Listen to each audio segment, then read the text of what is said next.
Okay, હવે try કરીએ તમારો વિડીયો પાછો. ઓકે ઓકે, હવે આપણે આપણું સામાયિક ને પુરુષાર્થની વાત કરીએ. આપણે દોષો જોઈએ, આપણે સ્થૂળ, સૂક્ષ્મ, સૂક્ષ્મતર, સૂક્ષ્મતમ.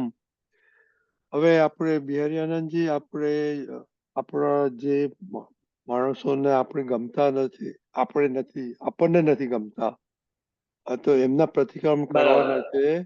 અને ખાસ તો કે હું તમારામાં જ છું એ સાથે કરવાના છે કે અભેદતા એમની સાથે ઉત્પન્ન થાય. તો એ વિશે થોડો વધારે ફોજ પડો. એટલે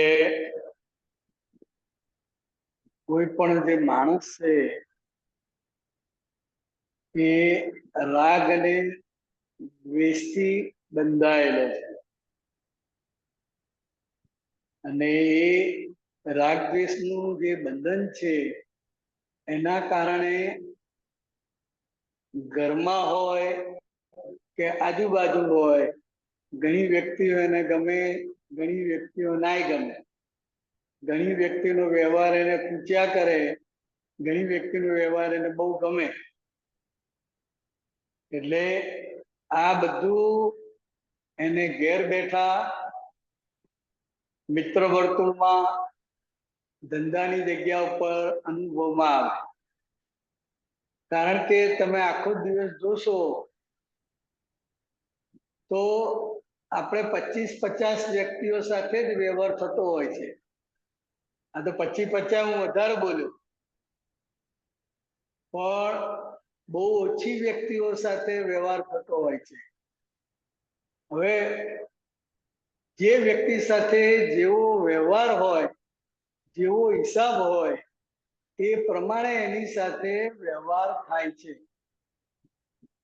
પણ એના માટે જે તમને અભાવ તિરસ્કાર રહ્યા કરે છે, કે એનું વર્તન તમને ખૂંચ્યા કરે છે, તો ત્યાં આગળ આપણે આ પુરુષાર્થ કરવાનો છે. સૌથી પહેલા તો આ વ્યક્તિ આપણને ભેગી કયા આધારે થઈ, કોણે ભેગી કરી આપી? તો કઈક લેતી દેતી બાકી છે, માટે કુદરતે ભેગા કર્યા છે. કોણે કર્યા છે? કુદરતે. તો જ્યારે જ્યારે પણ આવો વ્યવહાર આપણી સાથે આપણાથી થતો હોય, આપણી સાથે જોવામાં આવે, તો ત્યાં ત્યાં પહેલા આજ્ઞા દ્રષ્ટિએ કરીને હું શુદ્ધાત્મા છું અને આ બિહારીનો પ્રવીણભાઈ સાથે કે જસભાઈ સાથેનો આ વ્યવહાર છે. વ્યવહાર જે છે, સ્થૂળ વ્યવહાર, એ કર્મને આધીન છે. જેવા તમે કર્મનો હિસાબ લાયા છો એ પ્રમાણે સ્થૂળ વ્યવહાર બનીને ઉભો રહે છે. પણ આપણી સમજણ કારણે આપણને એવું લાગે છે કે આને લઈને હું હેરાન થઉં છું, આ લોકો મને હેરાન કરે છે. એટલે આ જ્યારે થાય, આવું બનશે, તે વખતે હું શુદ્ધાત્મા છું અને આ બિહારીનો વ્યવહાર છે, એ બિહારીનો વ્યવહાર થઈ રહ્યો છે. અને પછી એનું પ્રતિક્રમણ ખપે. એટલે પ્રતિક્રમણ એ શું છે કે જે વ્યવહાર તમે કરવા માંગતા નથી ને છતાંય થઈ જાય છે, તો ત્યાં આગળ આ તમે પ્રતિક્રમણ કરો છો, એ શું સૂચવે છે કે આ જે કઈ વ્યવહાર થઈ ગયો એ હું કરવા માંગતો નથી, પણ થઈ ગયો છે હિસાબના આધીન, મારે કરવો નતો અને આ થઈ ગયો છે. એટલે મારે નતો કરવો, માટે આપણે એનું પ્રતિક્રમણ કરીએ છીએ.